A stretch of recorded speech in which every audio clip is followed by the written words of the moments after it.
Hi, this is Dodger, and you're watching my show. So the lamp that I normally use when I'm filming broke this morning, and in an effort to find a replacement lamp, I apparently decided that the most vibrant of all lamps in the universe was the best choice, so the lighting on this episode might be a little intense. Oh, this is yes. More of this. Oh, hey, Mr. Duck. How are you?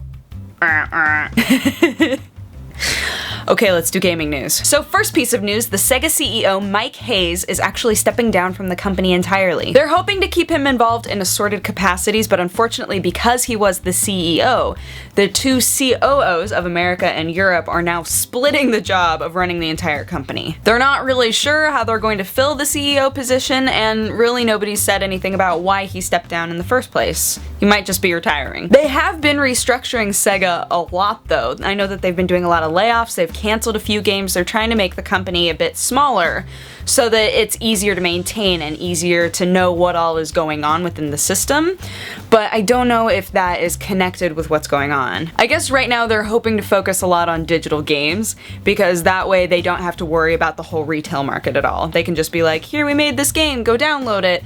They don't have to worry about manufacturing anything. Beyond that, it's probably going to be safe IPs like Sonic. Do you guys remember when Sega was like a big deal? The Sega Genesis / Mega Drive was one of my favorite systems of all time, I think. It's just really sad seeing the company get smaller and smaller and smaller.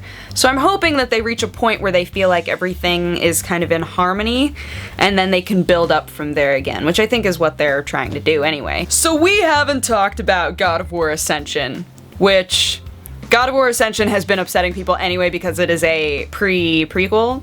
It is officially the first game in the whole series, but when you make a prequel and then you make a prequel to the prequel, it gets tedious. Don't get me wrong, I love God of War games and I think they are just fantastical, mindless fun. And this game is going to be adding in multiplayer, which might be the new freshness that they've been needing. So they're hoping with the single player campaign to kind of showcase the more human side of Kratos. He's still the anti-hero, still that guy that we love because he's Kratos, but the reason that the multiplayer is more interesting to me is because it's going to be detailing the war between Sparta and Troy. So Polyphemus is all huge and like chained up on the side of the battlefield, and I guess within reason and within like his arm's reach, he's able to kind of flail and just hit whoever. So it kind of adds an interesting variable that way.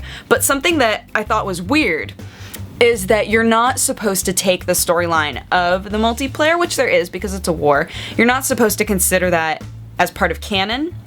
In other words, it's not canonical because they don't want you to assume that everything that's going on in multiplayer exists within the actual God of War universe. I don't know why that is, because in a series of games, the best one to be able to just kind of do whatever and be like, no, it's fine, would be a prequel, because there's nothing that's happened before that would conflict that way. Oh well, I know that a lot of the response is going to be, why are they adding online and multiplayer to everything? But if ever there were a franchise that kind of needed something new to make people play the newest game, I feel like it would be God of War, because God of War is a lot of repetition, and in order for them to even make another game, it had to be a prequel.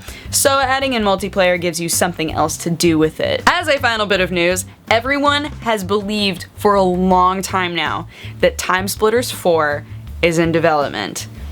Apparently it's not at all. Crytek confirmed it. It's very sad. I think the thing that's really confusing is that even in like 2010, I believe, they were talking to publishers saying, hey, we'd really like to make this.